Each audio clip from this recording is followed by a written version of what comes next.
As we go around, I have some things that I'm looking for. I want to see the proportional relationships represented in a graph form, a chart form, and an equation form.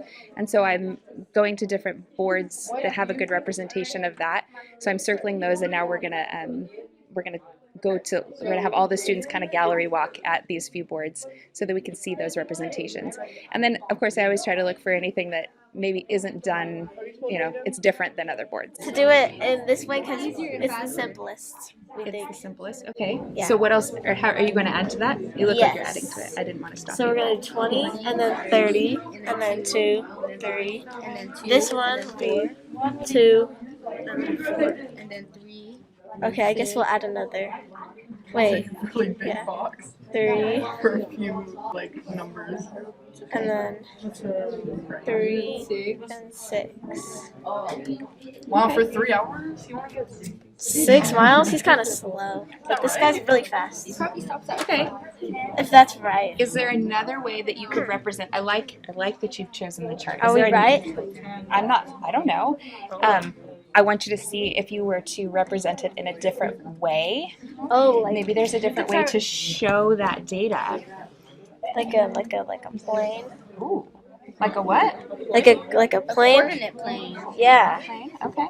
Like this one would be 1 and 2. So X is 1 right here, and this one's 2, so it'd be right here.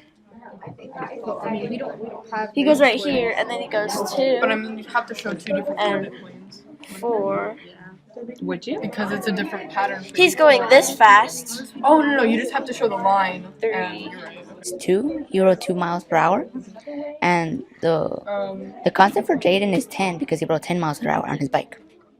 Okay. And then this is a graph that we did, because this is for the one for Weston, and this is the one for Jaden. Okay. And so what is that? What's your graph showing right now? So our graph is showing how much he did per, like this one is going by 2 miles per hour, and this one going by 1. Okay. So this is the amount of hours he did, and this is the amount of miles he did, and to show like how Jaden has done more miles than Winston has done it. Okay. What else do you have up here that you could talk to us about on all that? We also have this chart that we made to also represent the constant.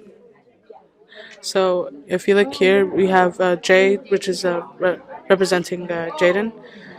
Our X, we always start with 1 because X is the base.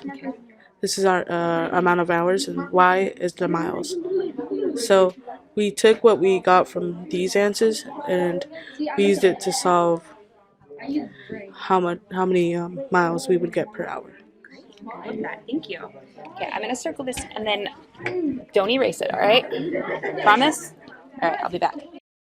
In 3 hours, which in a constant rate, that means he's going 7 miles per hour. So on this graph, every 5 hours, he could do 35 miles, and every 10 hours, he could go 70 miles, which that would make him second quickest only to Jaden.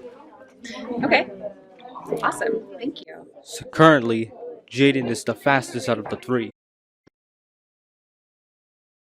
All right, so we gave the story problem to the students and left it intentionally vague. So the data was presented, but we didn't ask for a specific strategy or a specific model. We want the students to come up with that. As they're coming up with the model for how they're going to represent the data, what I'm doing is going around and monitoring, making sure they're on the right track. I know that I want to see it represented in the form of a chart, a graph, and an equation so that we can make the connection between the 3. And so as I go around to different boards, I'll highlight different work of things that I'm looking for. I don't want to go down the line as I talk about it.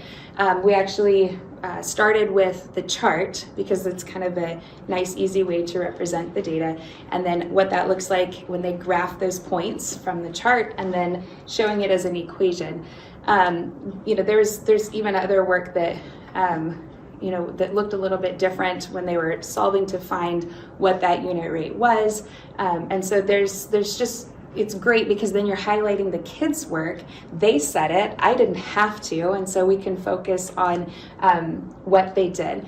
The point of having a separate group talk through what happened. So group 6 wouldn't talk about what this represents. Somebody else would talk about it, because then, they are having to interpret, the thinking and the logic of another group. And so when they start to think like somebody else, they start to realize, well, there's not just one way. And so that's kind of what we're looking for.